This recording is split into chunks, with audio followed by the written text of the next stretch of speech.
ಆತ್ಮೀಯ ವೀಕ್ಷಕರೇ, SSP ಸ್ಕಾಲರ್ಶಿಪ್ಗೆ apply ಮಾಡಿರ್ತಕ್ಕಂಥ ವಿದ್ಯಾರ್ಥಿಗಳಿಗೆ 2025-26 ಅಪ್ಲೈ ಮಾಡಿದ್ರಲ್ಲ, ಇವರಿಗೆ ಗುಡ್ ನ್ಯೂಸ್ ಅಂತ ಹೇಳ್ಬೋದು. ಯಾಕಂದ್ರೆ ಸರ್ಕಾರದ ಕಡೆಯಿಂದ ಫಂಡ್ ರಿಲೀಸ್ ಆಗಿದೆ. DDO ಅವರು ಅಪ್ರೂವಲ್ ಕೊಡ್ತಾ ಇದ್ದಾರೆ. ಈಗಾಗಲೇ ಕೆಲವೊಂದಿಷ್ಟು ವಿದ್ಯಾರ್ಥಿಗಳಿಗೆ ಅಮೌಂಟ್ ಕೂಡ ಕ್ರೆಡಿಟ್ ಆಗಿದೆ. ಅಮೌಂಟು ಕ್ರೆಡಿಟ್ ಆಗಬೇಕು ಅಂದರೆ ಕೆಲವೊಂದಿಷ್ಟು ಷರತ್ತುಗಳಿದ್ದಾವೆ. 5 ಷರತ್ತುಗಳು ಅಥವಾ ಕಂಡೀಷನ್ಗಳನ್ನು ಫುಲ್ಫಿಲ್ ಮಾಡಲೇಬೇಕು. ಏನು ಕಂಡೀಷನ್ ಅನ್ನೋದು ತಿಳಿಸ್ಕೊಡ್ತೀನಿ. ಅದರ ಜೊತೆಗೆ ನೀವೇನಾದರೂ 2023-24ರಲ್ಲಿ 24-25ರಲ್ಲಿ ಏನು ಅರ್ಜಿ ಹಾಕಿದ್ರಲ್ಲ, ಇವರಿಗೆ ಹಾಫ್ ಅಮೌಂಟು ಕ್ರೆಡಿಟ್ ಆಗ್ತಾ ಇದೆ. ಯಾಕೆ ಹಾಫ್ ಅಮೌಂಟ್ ಕ್ರೆಡಿಟ್ ಆಗ್ತಾ ಇದೆ, ಇಲ್ಲ ಇಷ್ಟೇ ಬರುತ್ತಾ, ಇನ್ನು ಉಳಿದಿರ್ತಕ್ಕಂಥ ಅಮೌಂಟ್ ಬರುತ್ತಾ ಅಂತೇಳಿ ಕೂಡ ಕಮೆಂಟ್ ಮಾಡ್ತಾ ಇದ್ದಾರೆ. ಇದರ ಬಗ್ಗೆ ನಾನು ತಿಳಿಸ್ಕೊಡ್ತೀನಿ. SSP ಪೋರ್ಟಲ್ ಸರ್ವರು ಪ್ರಾಬ್ಲಮ್ ಬರ್ತಾ ಇದೆ. ಯಾಕೆ ಪ್ರಾಬ್ಲಮ್ ಬರ್ತಾ ಇದೆ, ಪ್ರಾಬ್ಲಮ್ ಬರಬಾರ್ದು ಅಂದರೆ ಏನು ಮಾಡಬೇಕು? ಯಾಕಂದರೆ ಕೆಲವೊಬ್ಬರು ಮಾರ್ಕ್ಸ್ ಕಾರ್ಡ್ ಅಪ್ಲೋಡ್ ಮಾಡೋಕ್ಕೆ ಬರ್ತಾ ಇಲ್ಲ, ಅದು ವೆರಿಫಿಕೇಶನ್ ಕಂಪ್ಲೀಟ್ ಆಗಿಲ್ಲ. ಇವೆಲ್ಲವನ್ನ ಬಗ್ಗೆ ತಿಳಿಸ್ಕೊಡ್ತೀನಿ. ಬನ್ನಿ ಸ್ನೇಹಿತರೆ, ಮೊದಲನೇದು, ನಿಮ್ದೇನಾದರೂ ಸ್ಕಾಲರ್ಶಿಪ್ಗೆ DDO ಅಪ್ರೂವಲ್ ಕೊಡಬೇಕು ಅಂದರೆ 5 ಷರತ್ತುಗಳು ಅಥವಾ ಕಂಡೀಷನ್ಗಳಿಂದ ಏನು ಹೇಳಿದ್ನಲ್ಲ, ನಿಮ್ಮದು DBT ಸ್ಟೇಟಸ್ ಪುಷ್ಡ್ ಆಗಿರಬೇಕು ಅಥವಾ ಎಸ್ ಅಂತ ಇರಬೇಕು.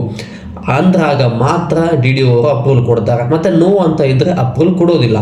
ನೋ ಅಂತ ಇದ್ದರೆ ಏನು ಮಾಡಬೇಕು ಅನ್ನೋದನ್ನು ನಾನು ತಿಳಿಸ್ತೀನಿ. ಮೊದಲು ಕಂಡೀಷನ್ಗಳನ್ನು ಹೇಳಿಬಿಡ್ತೀನಿ. ಇದು ಒಂದು. ಮತ್ತು ನೀವು ಅಮೌಂಟು ಮೆನ್ಷನ್ ಆಗಿರಬೇಕು, ಎಸ್ ಅಂತ ಇರಬೇಕು. ನಿಮ್ಮ DBT ಸ್ಟೇಟಸಲ್ಲಿ ಚೆಕ್ ಮಾಡಿದಾಗ 3,700, 4,000, 8,000, 15,000, 18,000 ಈ ರೀತಿ ಅಮೌಂಟು ಮೆನ್ಷನ್ ಆಗಿರಬೇಕು. ಒಂದು. ಮತ್ತು ಅವಾರ್ಟೆಡ್ ಅಂತ ಇದ್ರೂ ಏನೂ ತೊಂದರೆ ಇಲ್ಲ. ಇದು ಮೂರನೇದಾದ. ಮೊದಲನೇ ಮತ್ತು ಎರಡನೇ ವೆರಿಫಿಕೇಶನ್ ಸಂಪೂರ್ಣವಾಗಿ ಕಂಪ್ಲೀಟ್ ಆಗಿರಲೇಬೇಕು. ಒಂದು. ಮತ್ತು 3, 4ನೇ ವೆರಿಫಿಕೇಶನ್ ಕೂಡ ಕಂಪ್ಲೀಟ್ ಆಗಿರಬೇಕು. ಇದು ಕೆಲವೊಬ್ಬರು ಕಂಪ್ಲೀಟ್ ಆಗಿಲ್ಲ ಅನ್ನೋರು ಏನು ಮಾಡಬೇಕು ಅಂತೇಳಿ ಪ್ರಶ್ನೆ ಕೇಳ್ಬೋದು. ಅವ್ರಿಗೆ ಏನಪ್ಪ ಅಂದರೆ, ನಿಮ್ದೇನಾದರೂ DBT ಎಸ್ ಅಥವಾ ನೋ ಅಂತ ತೋರಿಸ್ತಾ ಇತ್ತು ಅಂದರೆ ಇದು ಯಾವುದೇ ಅಪ್ಲಿಕೇಶನ್ ಚೇಂಜಸ್ ಆಗಲಿ ವೆರಿಫಿಕೇಶನ್ ಮಾಡಿಸೋದ್ರ ಮೂಲಕ ಚೇಂಜಸ್ ಮಾಡುವಂಥದ್ದಲ್ಲ. ಗೌರ್ಮೆಂಟ್ ಕಡೆಯಿಂದ ಅಂದರೆ ಕರ್ನಾಟಕದ ಹಣಕಾಸು ಇಲಾಖೆಯ ಕಡೆಯಿಂದ SSP ಸ್ಟೂಡೆಂಟ್ಗಳಿಗೆ ಫಂಡ್ ಏನಾದರೂ ರಿಲೀಸ್ ಆದರೆ ಆಟೋಮೆಟಿಕ್ ಆಗಿ DBT ಸ್ಟೇಟಸ್ ಎಸ್ ಅಂತ ತೋರಿಸುತ್ತೆ ಅಥವಾ ಪುಷ್ಡ್ ಅಂತ ತೋರಿಸುತ್ತೆ. ಇದು ಒಂದೇನಾದರೂ DBT ಸ್ಟೇಟಸ್ ಪುಷ್ಡ್ ಆಗಿತ್ತಂದ್ರೆ ಉಳಿದಿರೋ ಎಲ್ಲವನ್ನ ನಾವೇ ಕಂಪ್ಲೀಟ್ ಮಾಡ್ಕೋಬೋದು. ಯಾವ ರೀತಿ ಅಂತೀರಾ, ಮಾರ್ಕ್ಸ್ ಕಾರ್ಡ್ ಏನಾದರೂ ನೀವು ಅಪ್ಲೋಡ್ ಮಾಡಿಲ್ಲ ಅಂದರೆ ಆದಷ್ಟು ಬೇಗ SSP ಪೋರ್ಟಲ್ನಲ್ಲಿ ಓಪನ್ ಮಾಡಿ, ನೀವು ಯಾವ ಇಯರ್ದು ಮಾರ್ಕ್ಸ್ ಕಾರ್ಡನ್ನು ಅಪ್ಲೋಡ್ ಮಾಡಿಲ್ಲ ಅಲ್ವಾ, ಆ ಇಯರನ್ನು ಸೆಲೆಕ್ಟ್ ಮಾಡಿಕೊಂಡು ಪ್ರೀವಿಯಸ್ ಇಯರ್ ಮಾರ್ಕ್ಸ್ ಕಾರ್ಡ್ ಅಂತ ಕ್ಲಿಕ್ ಇರುತ್ತೆ, ಅಲ್ಲಿ ಕ್ಲಿಕ್ ಮಾಡಿ ಫೈಲನ್ನು ಓಪನ್ ಮಾಡಿದ್ರೆ ನೀವು ಒರಿಜಿನಲ್ ಮಾರ್ಕ್ಸ್ ಕಾರ್ಡನ್ನು ಸ್ಕ್ಯಾನ್ ಮಾಡಬೇಕು. ಮತ್ತೊಂದು ಸಲ ತಿಳಿಸ್ಬಿಡ್ತೀನಿ. ಯಾಕಂದರೆ ಒರಿಜಿನಲ್ ಮಾರ್ಕ್ಸ್ ಕಾರ್ಡನ್ನು ಸ್ಕ್ಯಾನ್ ಮಾಡಿ ಅದನ್ನು ಬ್ಲರ್ ಮಾಡುವಂಥದ್ದಿಲ್ಲ. ಒರಿಜಿನಲ್ ಮಾರ್ಕ್ಸ್ ಕಾರ್ಡನ್ನು ಸ್ಕ್ಯಾನ್ ಮಾಡಿ ಅಲ್ಲಿ 2 MB ಕಡಿಮೆ ಇರುವಂಥದ್ದನ್ನು ಅಪ್ಲೋಡ್ ಮಾಡಿದ್ರೆ ವಿತಿನ್ 2-3 ವರ್ಕಿಂಗ್ ಡೇಸ್ ಒಳಗಡೆ ಮಾರ್ಕ್ಸ್ ಕಾರ್ಡು ಕೂಡ ಅಪ್ಲೋಡ್ ಮಾಡ್ತೀರಾ, ಒಂದು ಕಂಪ್ಲೀಟ್ ಮಾಡಿಕೊಂಡ್ರೆ. ಮತ್ತು ಅವಾರ್ಟೆಡ್ ಅಂತ ಇದ್ರೆ ಏನು ಡೋಂಟ್ ವರಿ ಸ್ನೇಹಿತರೆ, ಅದರನ್ನು ಏನು ಚೇಂಜಸ್ ಮಾಡೋಕ್ಕೆ ಬರೋದಿಲ್ಲ, ಚೇಂಜಸ್ ಆಗೋ ಅವಶ್ಯಕತೆ ಕೂಡ ಇಲ್ಲ. ಬಟ್ ಮೊದಲನೇ ಮತ್ತು ಎರಡನೇ ಹಂತದ ವೆರಿಫಿಕೇಶನ್ ಏನಿದೆಯಲ್ಲ, ಇದು ಮೋಸ್ಟ್ ಇಂಪಾರ್ಟೆಂಟ್. SSP ಸ್ಕಾಲರ್ಶಿಪ್ಗೆ DDO ಅಪ್ರೂವಲ್ ಕೊಡಬೇಕಂದ್ರೆ ಮೊದಲನೇ ಬಾರಿ ಚೆಕ್ ಮಾಡುವಂಥದ್ದು ಇದನ್ನೇ. ವೆರಿಫಿಕೇಶನ್ ಯಾಕೆ ಕಂಪ್ಲೀಟ್ ಆಗಿರಲ್ಲ ಅಂದರೆ, ನೀವು ಅಪ್ಲಿಕೇಶನ್ ಹಾಕಬೇಕಾದ್ರೆ SSP ಸ್ಕಾಲರ್ಶಿಪ್ ಒರಿಜಿನಲ್ ಡಾಕ್ಯುಮೆಂಟ್ಸ್ ಅಥವಾ ಫಿಸಿಕಲ್ ಡಾಕ್ಯುಮೆಂಟ್ಸನ್ನು ಅಪ್ಲಿಕೇಶನ್ ಹಾಕಬೇಕಾದ್ರೆ ಯಾವ್ಯಾವ ಡಾಕ್ಯುಮೆಂಟ್ಸನ್ನು ಕೊಟ್ಟಿರ್ತೀರಲ್ವ, ನಿಮ್ಮದು Aadhaar card, PAN card, marks card, TC ಎಲ್ಲ ಡಾಕ್ಯುಮೆಂಟ್ಸು ಒಂದು ಕಾಪಿಯನ್ನು ನಿಮ್ಮ ಇಲಾಖೆಗೆ, ಅಂದರೆ SC ST general, OBC, minority ಈ ಸ್ಟೂಡೆಂಟ್ಗಳು ಏನಿದ್ದೀರಲ್ಲ, ನಿಮ್ಮ ಅಲ್ಪಸಂಖ್ಯಾತರ ಕಲ್ಯಾಣ ಇಲಾಖೆ, ಹಿಂದುಳಿದ ವರ್ಗದವರ ಕಲ್ಯಾಣ ಇಲಾಖೆ, ಮೈನಾರಿಟಿ ಇಲಾಖೆ ಅಥವಾ ಸಮಾಜ ಕಲ್ಯಾಣ ಇಲಾಖೆ, ಈ 4 ಇಲಾಖೆಗಳಲ್ಲಿ ನಿಮ್ಮ ಕೆಟಗರಿಗೆ ಯಾವುದು ಸಂಬಂಧಪಡುತ್ತಲ್ಲ ಅಲ್ಲಿ ಹೋಗಿ ಫಿಸಿಕಲ್ ಡಾಕ್ಯುಮೆಂಟ್ಸನ್ನು ಕೊಟ್ಟಿರಬೇಕು.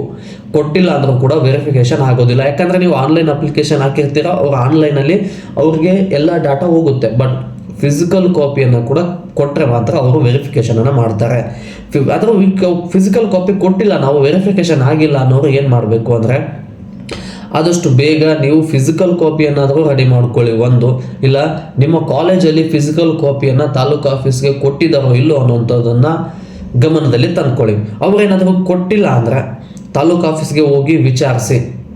ಒಂದು. ತಾಲೂಕು ಆಫೀಸಲ್ಲಿ ಹೋಗಲಿ ಇದಕ್ಕಿಂತ ಮುಂಚೆ ಏನು ಮಾಡಬೇಕು ಅಂದರೆ, ನೀವು SSP ಸ್ಕಾಲರ್ಶಿಪ್ಗೆ ಅಪ್ಲೈ ಮಾಡಬೇಕಾದ್ರೆ ಯಾವ ಮೊಬೈಲ್ ನಂಬರನ್ನು ಕೊಟ್ಟಿರ್ತೀರೋ ಈ ಮೊಬೈಲ್ ನಂಬರಿಂದ 1902ಗೆ ಕಾಲ್ ಮಾಡಬೇಕು.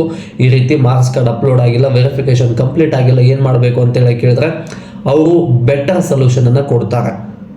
ಬಟ್ ಇದನ್ನು ಮತ್ತೆ ಅವರೇ ಕೂಡ ವೆರಿಫಿಕೇಶನ್ ಕೂಡ ಕಂಪ್ಲೀಟ್ ಮಾಡ್ತಾರೆ. ಬಟ್ ನೀವು ಫಿಸಿಕಲ್ ಕಾಪಿ ಕಂಪಲ್ಸರಿ ಕೊಟ್ಟಿರಲೇಬೇಕು. ಫಿಸಿಕಲ್ ಕಾಪಿ ಕೊಟ್ಟಿರಲಿಲ್ಲ ಅಂದರೆ ವೆರಿಫಿಕೇಶನ್ ಆಗೋದಿಲ್ಲ. ಆ ಫಿಸಿಕಲ್ ಕಾಪಿ ಕೊಟ್ಟಿದ್ದೆ ಅಂದರೆ ನೀವು ಫೋನ್ ಮಾಡಿ ಮೂಲಕ ವೆರಿಫಿಕೇಶನ್ ಕಂಪ್ಲೀಟ್ ಮಾಡಿಸ್ಕೋಬೋದು. ಒಂದು. ಇಲ್ಲ ಅಂದರೆ SSP ಪೋರ್ಟಲ್ ಓಪನ್ ಮಾಡಿದ್ರೆ ಮೇಲೆ 3 ಡಾಟೆಡ್ ಲೈನ್ ಬರುತ್ತೆ, ಅಲ್ಲಿ ಕ್ಲಿಕ್ ಮಾಡಿದ್ರೆ ಹೆಲ್ಪ್ ಡೆಸ್ಕ್ ಅಂತ ಬರುತ್ತೆ. SSP ಹೆಲ್ಪ್ ಸಪೋರ್ಟ್ ಮೇಲ್ ಇದೆ, ಆ ಮೇಲ್ಗೆ ನೀವು ಅರ್ಜಿ ಹಾಕಿರ್ತಕ್ಕಂಥ ಒಂದು ಕಾಪಿಯನ್ನು ಅದರ ಜೊತೆಗೆ ನೀವೇನಾದರೂ DBT ಸ್ಟೇಟಸ್ ಚೆಕ್ ಮಾಡ್ತೀರಲ್ವಾ, ಈ DBT ಸ್ಟೇಟಸ್ ಚೆಕ್ ಮಾಡ್ತಿರ್ತಕ್ಕಂಥ ಒಂದು ಕಾಪಿ ಎರಡನ್ನ PDF ಮಾಡಿ ಮೇಲ್ ಮಾಡಿದ್ರೆ ವಿತಿನ್ 2-3 ವರ್ಕಿಂಗ್ ಡೇಸ್ ಒಳಗಡೆ 1ರಿಂದ 4ನೇ ಹಂತದವರೆಗೂ ವೆರಿಫಿಕೇಶನ್ ಕಂಪ್ಲೀಟ್ ಆಗುತ್ತೆ. ಬಟ್ ಫಿಸಿಕಲ್ ಕಾಪಿ ಏನಾದರೂ ಕೊಟ್ಟಿಲ್ಲ ಅಂದರೆ ನೀವು ಮೊದಲು ಕಾಲೇಜ್ಗೆ ಹೋಗಿ ವಿಚಾರಿಸಿ, ಇಲ್ಲಾಂದರೆ ಆ ಫಿಸಿಕಲ್ ಕಾಪಿಯನ್ನು ತಾಲೂಕು ಆಫೀಸ್ಗೆ ತಗೊಂಡೋಗಿ ಕೊಟ್ಟು ತಾಲೂಕಲ್ಲಿ ವೆರಿಫಿಕೇಷನ್ನ ಕಂಪ್ಲೀಟ್ ಮಾಡಿಸಿ. ವೆರಿಫಿಕೇಷನ್ ಕಂಪ್ಲೀಟ್ ಆದಮೇಲೆ ಡಿಸ್ಟಿಕ್ ಆಫೀಸ್ಗೆ ಕಳಿಸಿ ಅಂತೇಳಿ ಅವರ ಗಮನಕ್ಕೆ ತಗೊಂಬಂದು ಬನ್ನಿ.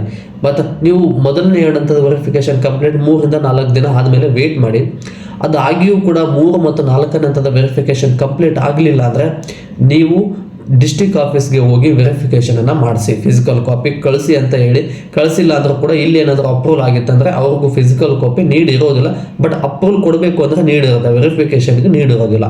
ಇದು ವೆರಿಫಿಕೇಷನ್ ಕಂಪ್ಲೀಟ್ ಆಗದೆ ಇರುವಂಥ ವಿದ್ಯಾರ್ಥಿಗಳಿಗೆ ಬಂದಿರತಕ್ಕಂಥ ಅಪ್ಡೇಟು. ಮತ್ತು ಇನ್ನೊಂದು ಹೇಳ್ಬಿಡ್ತೀನಿ, ಏನು ಅಂದರೆ ನೀವು ಈಗಾಗಲೇ ಏನು ಅಪ್ಲಿಕೇಶನ್ ಹಾಕಿದ್ದೀರಲ್ವಾ, ಅಪ್ಲಿಕೇಶನ್ ಹಾಕಿದವರಿಗೆ ಕೆಲವೊಂದಿಷ್ಟು ಅರ್ಧ ಅಮೌಂಟ್ ಬರ್ತಾ ಇದೆ. ಕೆಲವೊಬ್ಬರಿಗೆ 8,000 ಶೋ ಆಗ್ತಾ ಇದ್ರೆ 4,000 ಅಮೌಂಟ್ ಬರ್ತಾ ಇದೆ, 25,000 ಶೋ ಆಗ್ತಾ ಇದ್ರೆ 12,000 ಅಮೌಂಟ್ ಬರ್ತಾ ಇದೆ. ಇಷ್ಟೇ ಅಮೌಂಟ್ ಬರುತ್ತಾ, ಇನ್ನು ರಿಮೈನಿಂಗ್ ಅಮೌಂಟ್ ಬರುತ್ತಾ ಅಂತ ಕೂಡ ಕೇಳ್ತಾ ಇದ್ರೆ ಇದ್ರ ಬಗ್ಗೆನೂ ತಿಳಿಸ್ಬಿಡ್ತೀನಿ. ನೀವು ನಿಮ್ಮ DBT ಸ್ಟೇಟಸನ್ನು ಚೆಕ್ ಮಾಡಿದಾಗ ಎಷ್ಟು ಅಮೌಂಟ್ ಮೆನ್ಷನ್ ಆಗಿರುತ್ತಲ್ವ, ಅಷ್ಟು ಅಮೌಂಟ್ ಏನಾದರೂ ಇದ್ದರೆ ಅಷ್ಟು ಅಮೌಂಟು ನಿಮ್ಮ ಖಾತೆಗೆ ಕ್ರೆಡಿಟ್ ಆಗಿದ್ದರೆ ರಿಮೈನಿಂಗ್ ಅಮೌಂಟ್ ಬರೋದಿಲ್ಲ. ಬಟ್ ನಿಮ್ಮ DBT ಸ್ಟೇಟಸಲ್ಲಿ ಒಂದು 15,000 ಮೆನ್ಷನ್ ಆಗಿತ್ತು, ನಿಮಗೆ 10,000 ಅಂತೇಳಿ ಏನಾದರೂ ಬಂದಿತ್ತು ಅಂದರೆ ಇನ್ನೂ 5,000 ಅಮೌಂಟು ಬರುತ್ತೆ ಸ್ನೇಹಿತರೆ. ಫೆಬ್ರವರಿ ಮತ್ತೆ ಫಂಡ್ ರಿಲೀಸ್ ಆಗಬೇಕು. ಫಂಡ್ ರಿಲೀಸ್ ಆದಮೇಲೆ DDO ಅಪ್ರೂವಲ್ ಒಂದು ಪೆಂಡಿಂಗ್ ಇರುತ್ತೆ. ಅಪ್ರೂವಲ್ ಕ್ಲಿಯರ್ ಆದರೆ ನಿಮ್ಮ ಖಾತೆಗೆ ರಿಮೈನಿಂಗ್ ಅಮೌಂಟು ಕೂಡ ಬರುತ್ತೆ. ಅದ್ರ ಬಗ್ಗೆ ಚಿಂತಿಸೋ ಅವಶ್ಯಕತೆ ಇಲ್ಲ. ಬಟ್ ಇಷ್ಟೇ, ಯಾವುದೇ DBT ಸ್ಟೇಟಸ್ ಸದ್ಯಕ್ಕೆ ಸರ್ವರ್ ಪ್ರಾಬ್ಲಮ್ ಇದೆ, ಚೆಕ್ ಆಗ್ತಾ ಇಲ್ಲ. ಒಂದು 2-3 ಡೇಸ್ ಆದಮೇಲೆ ಚೆಕ್ ಮಾಡಿ, ಅಲ್ಲಿ ಏನಾದರೂ ಅಮೌಂಟ್ ಶೋ ಆಗ್ತಾ ಇತ್ತು, ಅದಕ್ಕಿಂತ ಕಡಿಮೆ ಅಮೌಂಟ್ ಬಂದಿದೆ ಅಂದರೆ ಬರುತ್ತೆ, ಇಲ್ಲ ಅಂದರೆ ಬರೋದಿಲ್ಲ. ಇದು ಬಂದಿರತಕ್ಕಂಥ ಅಪ್ಡೇಟು. ಮತ್ತು ಇದೇ ರೀತಿಯಾಗಿ ವಿಡಿಯೋನ ಪೂರ್ತಿಯಾಗಿ ನೋಡಿರ್ತಕ್ಕಂಥ ನನ್ನ ಎಲ್ಲ ಆತ್ಮೀಯರಿಗೆ ಹೃದಯಪೂರ್ವಕವಾದ ಧನ್ಯವಾದಗಳು ಸ್ನೇಹಿತರೆ. ಮತ್ತು ಮುಂದಿನ ವಿಡಿಯೋದಲ್ಲಿ ಸಿಗೋಣ.